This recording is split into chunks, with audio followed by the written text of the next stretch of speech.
বাংলাদেশ ব্যাংকের নিষেধাজ্ঞা অমান্য করে নতুন ঋণ অনুমোদন করেছে ইসলামী ব্যাংক।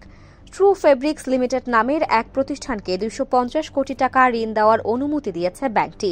সম্প্রতি ব্যাংকের নির্বাহী কমিটি বড় অঙ্কের এ ঋণ দেওয়ার অনুমোদন দেয়। বাংলাদেশ ব্যাংক ও ইসলামী ব্যাংকের ঋণ অনুমোদন সংক্রান্ত নথিতে চাঞ্চল্যকর এ তথ্য উঠে এসেছে।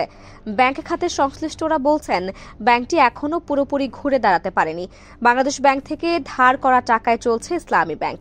চাহিদা অনুযায়ী গ্রাহকের টাকাও দিতে পারছে না, অথচ নতুন করে আর্থিক প্রতিষ্ঠানটি অনিয়ম শুরু করেছে। এটা দুঃখজনক। এই ঘটনায় জড়িতদের শাস্তির আওতায় আনার দাবি জানিয়েছেন তারা। এর আগে 2017 সালে ইসলামী ব্যাংকের মালিকানা পরিবর্তন হওয়ার পর নামে বেনামে বিপুল অঙ্কের টাকা বের করে নেয় এস আলম গ্রুপ। গত 18 নভেম্বর বাংলাদেশ ব্যাংকের গভর্নর ড আহসান এইচ মনসুর ও ইসলামী ব্যাংকের নতুন চেয়ারম্যান ওবায়দুল্লাহ আল মাসুদ এক সংবাদ সম্মেলনে বলেন, এস আলম ইসলামী ব্যাংকের 17টি শাখা থেকে 80,000 কোটি টাকা নিয়ে গেছে। শুধু টাকাই নেয়নি, আন্তর্জাতিক ব্যাংকগুলোর সঙ্গে ব্যাংকের যে সম্পর্ক ছিল সেটিও ধ্বংস করে দিয়েছে।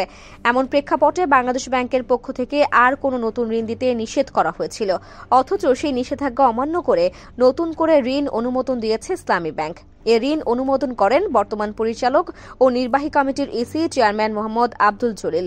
এখানেও অনিয়মের আশ্রয় নেওয়া হয়েছে। প্রথমে প্রস্তাবিত ঋণের অঙ্ক ছিল 225 কোটি টাকা। ঋণ অনুমোদন সভার শুরুর দিন সকালে এক প্রকার তড়িঘড়ি করে তার মৌখিক নির্দেশে ঋণের অঙ্ক বাড়িয়ে করা হয় 250 কোটি টাকা। বাংলাদেশ ব্যাংকের ক্রেডিট ইনফরমেশন ব্যুরোতে সিআইবি ঋণ খেলাপি এবং 18 কোটি টাকা অনাদায়ী থাকা সত্ত্বেও সংশ্লিষ্ট প্রতিষ্ঠানের নামে ঋণ অনুমোদন দেওয়া হয়েছে। আফরোজা আদিবা, অনুসন্ধান নিউজ।